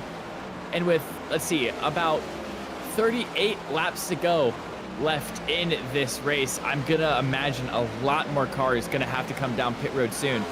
Because remember, the last time these guys pit was with 65 to go. So it's been 27 laps now. And from what we saw earlier, there's around 29 to 30 laps that these drivers can make it on a fuel stint. And still, Akari King Wright has been unable to find a way to break through Jamie Lee Dunning's defense up front. And as Dunning continues to hold him down to whatever lines he can muster, Eric Morton is back into pit road and could very well be done for the day, as he is in for a really long stop right now. Although he is going to get back out into the racetrack after spending 27 seconds in the box. Akari King Wright's found the look. He's going to go around the outside this time of Jamie Lee Dunning. Got the run going up top, and now trying to squeeze him down to the inside, and Dunning holds the inside, and Akari King Wright is through for the lead. Yeah, I don't know how Akari King Wright was able to force his way to that top side. Well, that's because Jamie Lee Dunning has to come down pit road. Yeah. That'll do it. So he probably indicated him, hey, I'm pitting here, go up high. Yeah. So Jamie Lee Dunning coming down pit road. And Dunning is in, Mackey is in, Adam Hogland is in. So pit road is about to become a very busy place. Pit road is very much open for business. And Akari King Wright slams down. You see the sparks flying as he aggressively attacks that transition, trying to get down as quick as he possibly can. Okay, so Nolan, this leaves these guys in a very awkward position. Caution! As a caution! Everything is messed up again. And this time it is for Stephen Linger and Aaron Longworth, who have both gone around on the front straightaway here.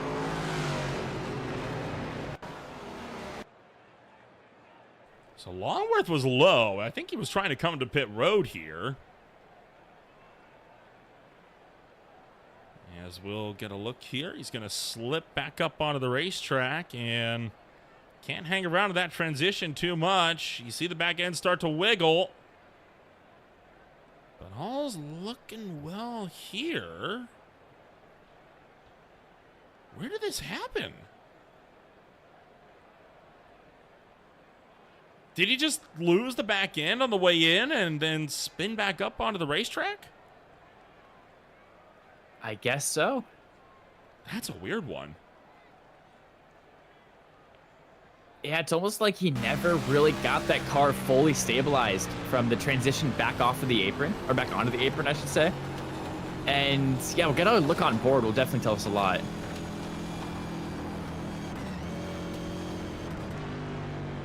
Oh, there was a secondary car that was already spun sideways up the road. So he was trying to get out onto the racetrack in anticipation of the caution coming already out, which it probably already was. So there was a completely isolated incident here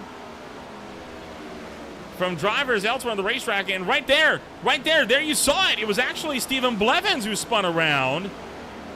And then behind Aaron Longworth, yeah, the caution was already out. So it was for Blevins. That is super smart from Longworth to not come down pit road and the caution's out. Yeah, that explains a lot about the weirdness of that spin. So the yellow flag had already been out at that point, and he was trying to avoid an unsafe pit entry penalty. It actually came out for Stephen Blevins, who actually did lose it on the way into the box. Well, all of this with 30 laps left to run here on this one. We're going to take ourselves a quick step back once again and return with more in a moment on Green Flag TV. Stay with us.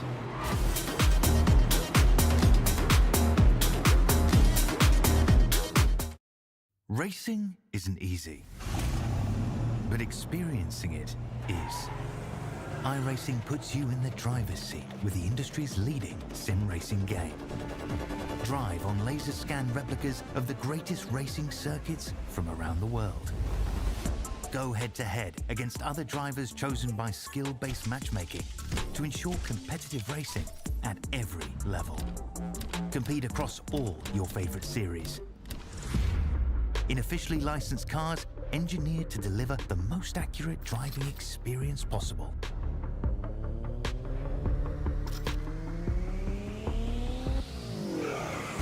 Join a race or host your own with players from across the globe. Race against the computer or in a league with friends. Feel the thrill behind the wheel. Visit iRacing.com.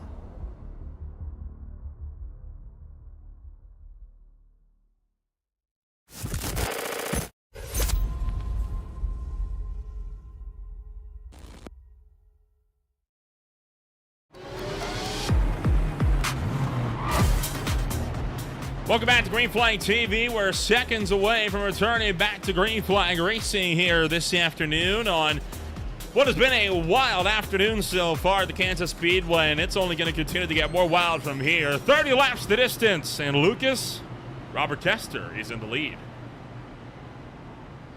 Yeah, for the first time this night, it's Tester, that 22 machine, taking point.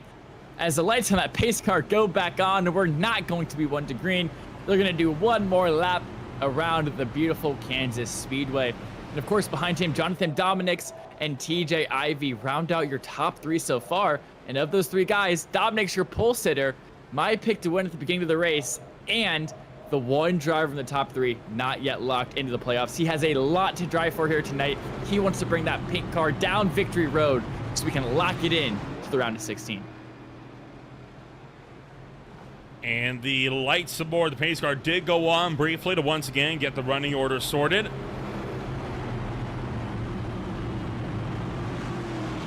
So we will actually go green with 29 laps to go. So this could end up being one of the shortest runs at the end of a stage or to a race end here that we've had all night.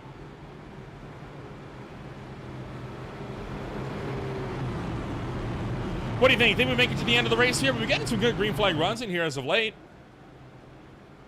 Yeah, I definitely think we do. The only things that have brought out cautions these last two times have been people trying to come down pit road under green flag.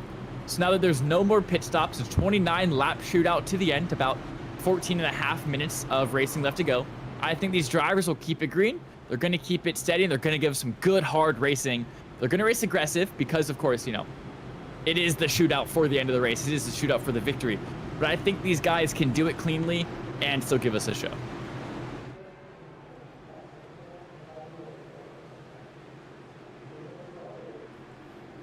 Robert Tester coming to the green flag this time by, and we are going to launch. Green flag once again back in the air. Coming down in the turn, numbers 1 and 2. Tester leads the way out of turn 2, down the back straightaway, as the field fans out behind. Yeah, Ivy also starting on the inside line, able to get around Jonathan Dominics. The outside line just usually has a big lack of momentum on race starts, but once the race gets going, that outside line is the preferred line. Just not starting the race. It's really not where these drivers want to be, because you usually want to be on the side of the leader, because of course are the one that, you know, they're the one that decides when the race gets going.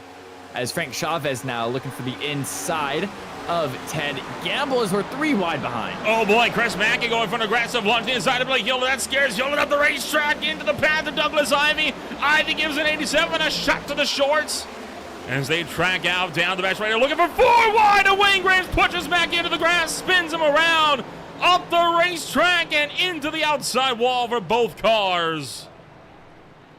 Wayne Graves going to slide to a stop. Well, Chris Mackey gets rolling, and that was just ugly all around.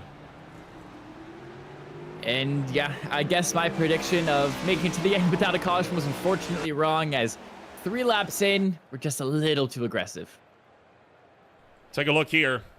You're going to see these guys go 3 into the 10 for 4. They were running down Siegfried, who was slow. Day goes up high. Graves goes down low.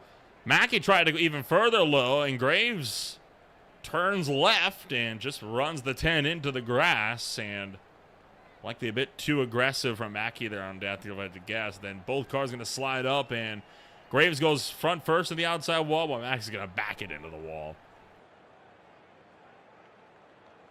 Yeah, definitely an aggressive move from Mackey, but by the time they made contact, Graves definitely should have known that Mackey was there, so it would be hard to put it fully on the 10 here, as he does make an aggressive move down the inside of the apron. Oh, from that angle, it looks very different, I'll say that.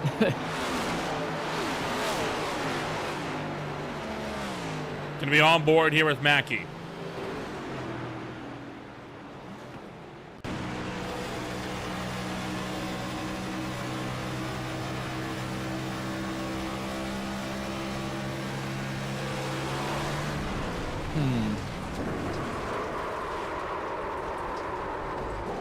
I think that's just one of those. I think it's one of those situations, right? It's definitely a racing incident, but I feel like it's also one of those cases where, you know, Wayne Graves is already on the apron. He's not expecting to see a car going down his inside at that point, so he had no reason to assume he'd be going 3 wide.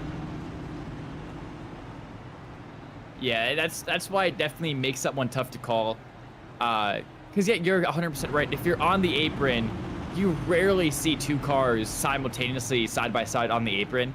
So it is very fair for Wayne Graves to turn into the apex there, and assuming that there was no one on his inside. And of course, it was a very aggressive move from Chris Mackey, but by the time contact was made, he had a lot of his car alongside Wayne Graves. So like you said, racing incident would be very tough to put the blame on either of them. This, of course, here is the final race for the Zero Torque Racing League here in the month of November. We already talked a little about how next week they're going to be taking a swing up to Bristol, Tennessee, where we'll be racing here at the final at the last Great Coliseum. And then, of course, after that, with that race, by the way, going to be a doozy of a ride, as it's going to be 275 laps around that place. It's another doozy the week after, as it's 300 miles, 200 laps around the Charlotte Motor Speedway, one of the crown jewel races. Then, of course, Watkins Glen will serve as the final race in 2025 here, Lucas, before we return for the cutoff race at Talladega on January 2nd. Yeah, and then we have the playoffs kicking off with Iowa. That's going to be the round of 16, and then from there on, it's going to be a great rest of the season to, of course, continue into 2026. But right now, I'm focused 100% on this race, and I'm hoping for a new winner because I love to see new winners. It was such a masterpiece, such a treat, I should say, that the first 6 points-paying races of the season had 6 completely different winners. And I hope that we can see a 7th here tonight, whether it be the 47 of Ted Gamble or the 45 of Jonathan Dominic, starting 3rd and 4th here on, let's hope, this last restart.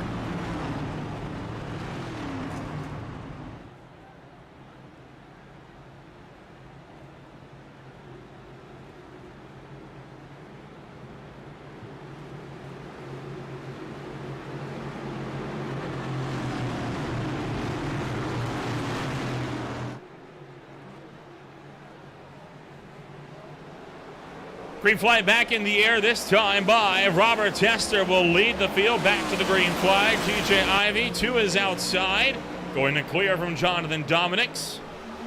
As we fan out to by down the front stretch and back into turn numbers 1 and 2. Jamie Lee Dunning trying to clear up from the inside of Chris Mackey. Oh, hold on! Aaron Longworth sideways out of turn 2. Got to Frank Chavez. They're able to gab it up. What a save! Down the back straight away, and now Longworth's up into the wall in turn 3. Yeah, Gaxel's now on the inside, or at 3, on the middle of 3 wide, I should say, as Chris Mackey takes to the apron. Jamie Lee Dunning around the outside, able to get past both of them. Having to run that inside line and seeing if he can slot in. He does, and Jamie Lee Dunning once again on the attack. It is now going to be Aaron Longworth under the attack from that 54, as once again, Jamie Lee Dunning showing how much pace he has around here. Aaron Longworth trying to maintain his run up top. Chris Mackey down on the inside. Robert Tester putting down the new fastest lap of the race. While Akari King Wright trying to go back-to-back here at the Kansas Speedway. Right now caught behind Ted Gambill. Yeah, he is really stuck behind this 47. Overtaking at this part of the race when everybody's on equal fuel, equal tires is going to be difficult. So either Corey King Wright has to really push out his tires and try to get some track position, or he can play the long game, save his tires, wait back, maybe lose a couple positions, but then really charge the field by the time this race comes to a close. But with Jamie Lee Dunning hot on his trails and Akari King Wright defending the inside, it's going to be tough to do either of those.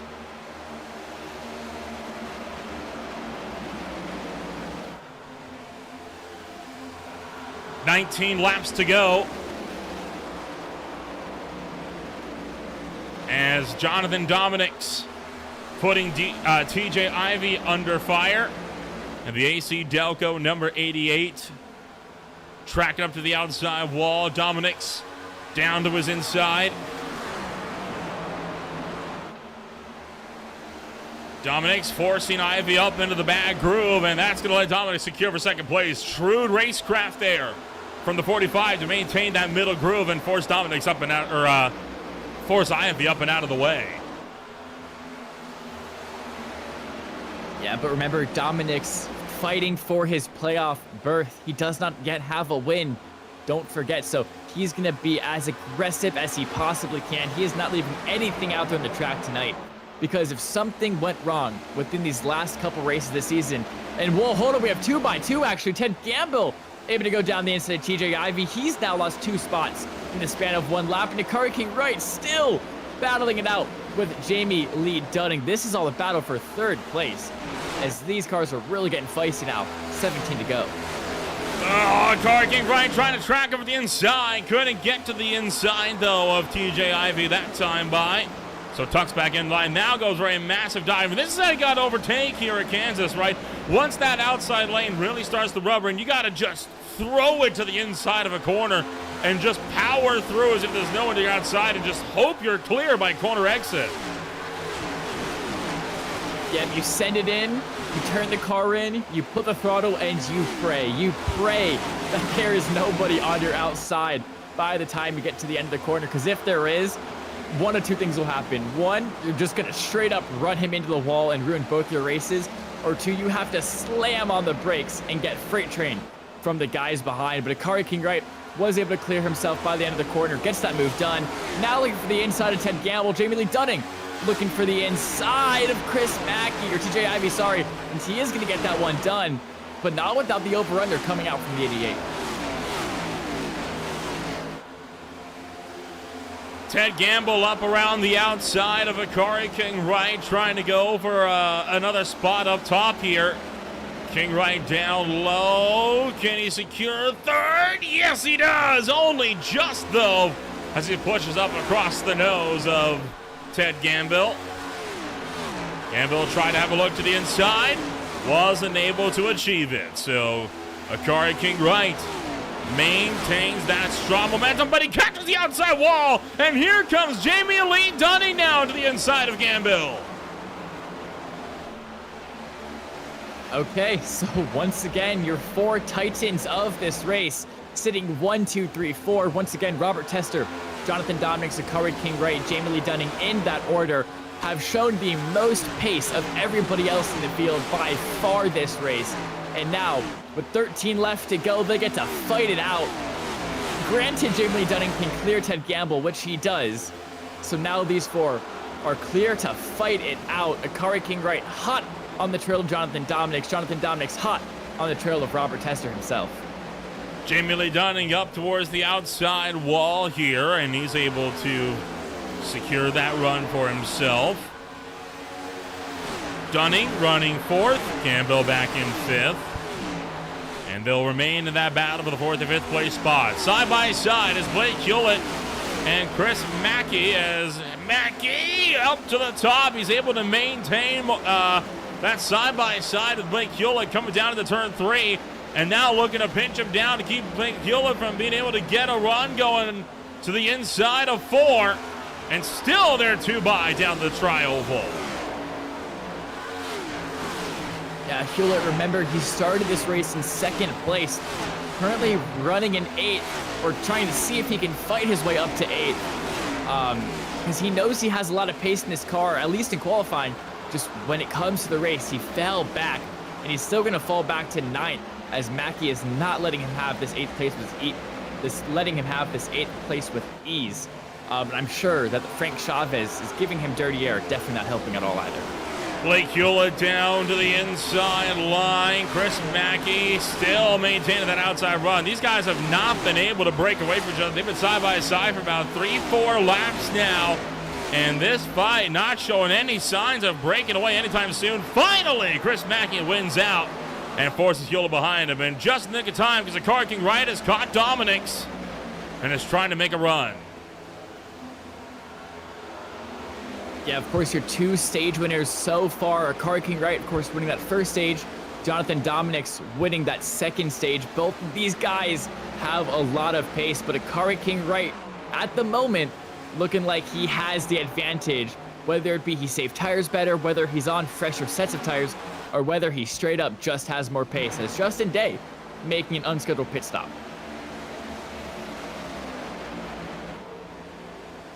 Meanwhile, Akari King Wright to the inside of Dominics with now 8 laps to go. Akari King Wright to the inside of Jonathan Dominics. Can he clear for the lead? No. Dominics still has him on the outside line of turn 2. So Akari King Wright forced back into line, but Jonathan Dominics definitely looking to be one of the slower of these 2 cars, as King Wright is going to try for the inside again. This time, Dominic's trying to cover him off. Yeah, but Akari King Wright still there and still able to send it down the inside of turn 1. He's going to go for his famous dive bomb and slide job. Does he have the space, though? No, he doesn't. He even gets a little bit loose on the corner exit. He's going to lose a lot of momentum running that inside line, not able to pull off the move. And once again, he's going to look for it. And this time, he does get it. Akari King Wright up into second place. Now, here's the big question. 6 laps to go. Sorry, 7 laps. 6 laps to go. Does a Car King Right have it in the tank to run down and overtake Robert Tester? He's got to gain over a tenth a lap if he wants to get him. It's hard, but not impossible.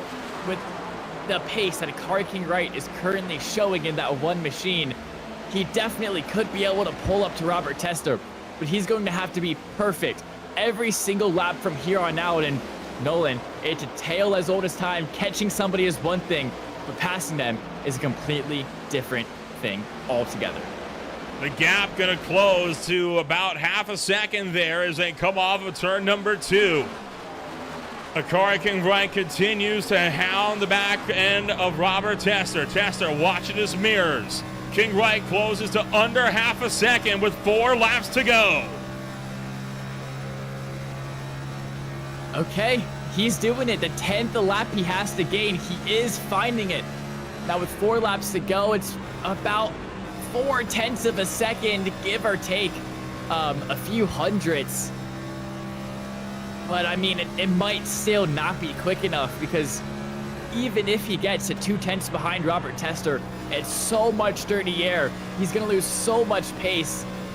I mean, it's going to be difficult, but whoa, gains a lot of time through that corner there, Nolan. Well, he gained a lot, but then he lost almost all of it because he had to lift to avoid going into the outside wall. 3 laps to go. The gap's under 0.4. Some lap traffic going to hamper Robert Tester there a little bit as a Car King Right again falters just a touch more. He's trying to punch through that dirty air wall, but he's just not able to find that look that he needs to the inside. Yeah, now coming around, it's going to be 2 to go at the line. That gap, once again, just under 0.4. The Car King Right did not gain any time on that last lap. So he's really got to dig deep now, because with 2 to go, Robert Tester is going to take the white flag next time by, and all hope will be lost very, very shortly for this one machine. 0.3. He's caught the dirty air. He's through the draft. He managed to punch through it. The gap goes down to just under 0.2, but he has to lift. He's into the wall that time by. And just like that, all that work over the last 6 laps, undone in a heartbeat. Pushing too hard, too soon. Robert Tester now clear with no pressure through turns numbers 1 and 2. And a Car King Right knows it. King Right's backing off. He's just trying to maintain that second place. He knows his gamble on going for the lead here is over. Robert Tester, first win since Daytona in a Zero Torque Racing League. And then, of course, bring it home in second to Car King Right, and then Jonathan Dominics to wrap up your podium. And yeah, you said it, Nolan, his first win in 6 or 7 weeks. So good job from Robert Tester, and the victory bumps come out from a Car King Right, showing you the sportsmanship in this league is absolutely superb.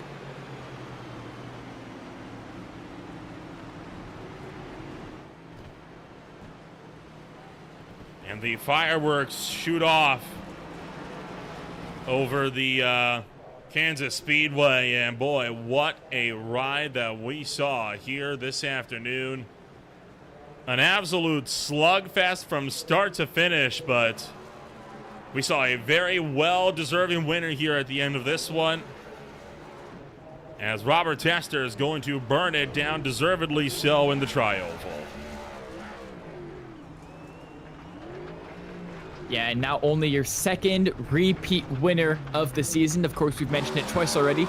Getting his first win of the season at Daytona, joins TJ Ivy, the only other repeat winner of this season so far.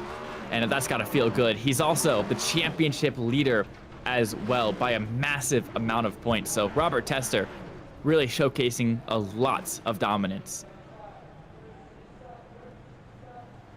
Tester burns it down to the front straightaway, and we're going to get the chance now to take a rundown of your official post-race results here at the end of the night, as it's going to be a stellar outing for Robert Tester, coming home number 1 ahead of a Car King Right. Jonathan Dominics back in second. Car King Right in second. Dominics in third. Gamble in fourth. TJ Ivy in fifth. Blake Hewlett in sixth. Jamie Lee Dunn, Frank Chavez, Chris Mackey, and Chris Gaxel round out the top 10. And then coming home in 11 is going to be that Aaron Longworth 42 machine. And then now finishing 1 lap down behind Wayne Graves, Douglas Ivy, Justin Day, Eric Morton. 2 laps down, Stephen Blevings, Stephen Linger. 4 laps down, Adam Hogland. 7 laps down, Joshua Siegfried. And then rounding out your top 20 and 15 laps down, Thaddeus Friel Jr.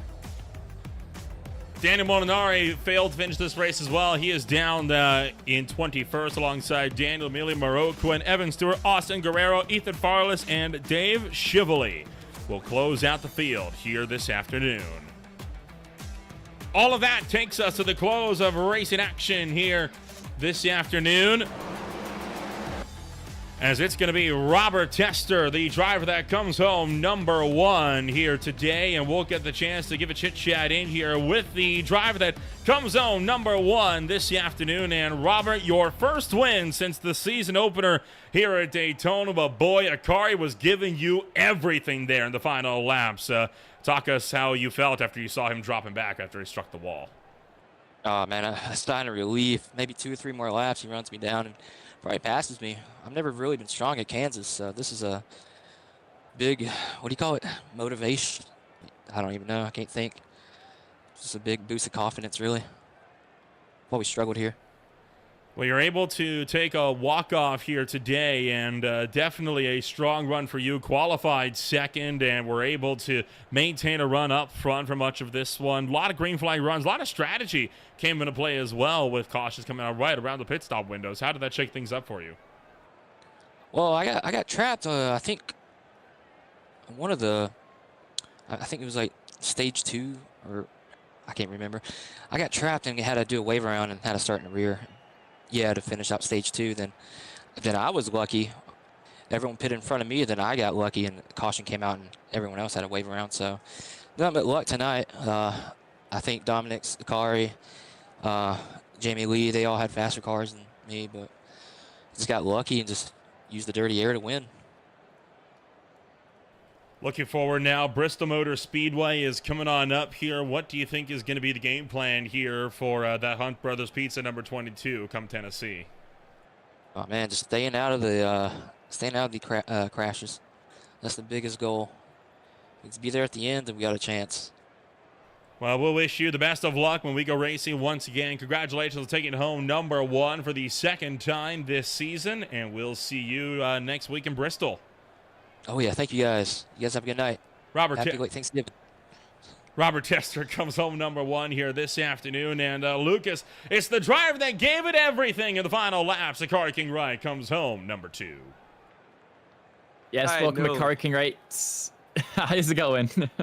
Oh man, I don't know how to feel right now. We'll see how we feel tomorrow about it.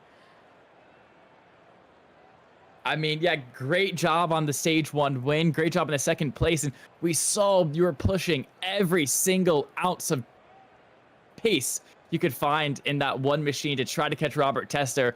Pushed a little bit too much with 2 to go, hit the wall, but talk us through what you were feeling there.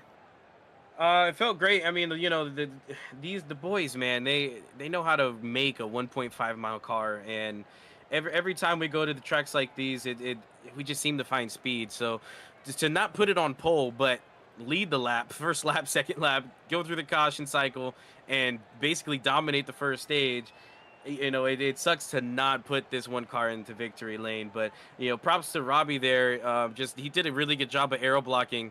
I was stuck 0.5 behind him ish, and I just had nothing. And then once I got within 0.3, that's when the aero, you know, as we all know, that's when the dirty air really happens with 0.3. And I'm just trying to run something different and hit the gas a little too soon. Got to the wall. And we talked about it a little bit here, but the dirty air is such a big killer of these cars sometimes that it's really hard to follow and pass somebody.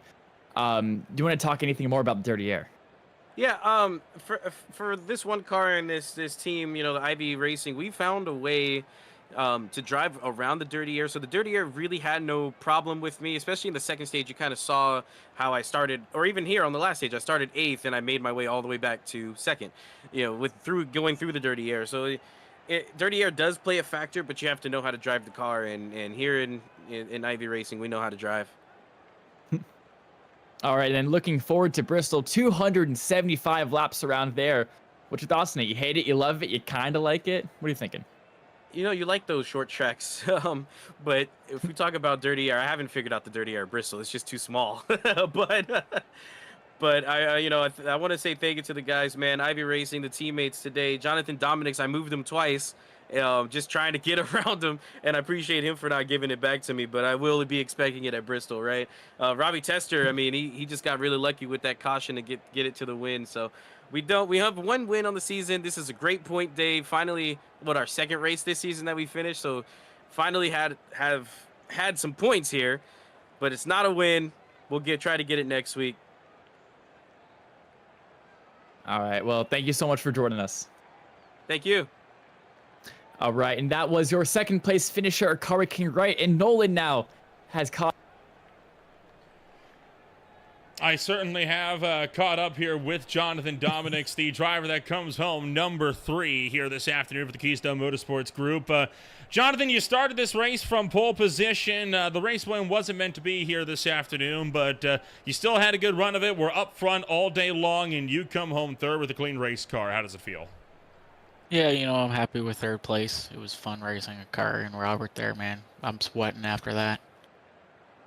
Kind of talk us through this one because, boy, you did not have an easy time keeping it up front there. You got Ted Gamble, who drove to the back, Akari King Wright, who, of course, is always going to be quick here, Tester, who won the race, and you had to duke it out with, it felt like, at least one of those 3 all race long. Yeah, getting pole, that built my confidence, and then I won that stage 2 there, which also built some more confidence, and I was hoping I could pull home the win. But Akari, he's a tough guy to fight, and he just won it. Well, when we go racing once again, obviously Bristol Motor Speedway just around the corner, a track that you're no stranger to, right, from past leagues that we've broadcasted here on Green Flag TV. What's going to be the game plan for that number 45 here as we swing back out to Tennessee? Keeping the fenders on it, it's a small track. I'm going to say there's going to be a lot of cautions. With no fast repair, you got to be there at the end to win it. Well, we wish you the best of luck when we go racing once again next week. Congratulations on taking home number 3 here tonight, Jonathan, and we will see you when we go racing next week in Bristol. Awesome. Thank you very much, Nolan. Jonathan Dominics comes home number 1 this afternoon, and, well, Lucas, that's going to be it then for our podium drivers here this afternoon. A stellar race from start to finish, and, boy, what a night. I mean, yeah, a great 130 lap shootout here at Kansas Speedway. We had multitude of strategies taking place. We had so many battles up and down the field happening. And of course, the great race ended with a great close battle for the lead. And it was just a pleasure being able to watch it. Well, before we go racing once again, there's still more racing action yet to be had here on Green Flag TV. When we return to racing action, it's going to be on Sunday for the Precision Automobile Club Esports. They are going to be at the Thruxton Circuit on Sunday. The Monday after, as we kick off December, it's going to be the High Tide Racing League Premier Series presented by Ohio and Indiana Roofing out from Bristol alongside the Detroit Racing League next Friday. And between them, it's going to be the Beer League on Wednesday night. Preceding them, of course, is the Mid-Atlantic Racing Series from the North Wilkesboro Speedway over on Tuesday. If you want to find out more about who we are and what we can offer you, check us out today at www.greenflagtv.com. As always, my name is Little Rempel alongside Lucas Moody. Thank you all so much for joining us, and we'll see you all when we go racing next week on Green Flag TV.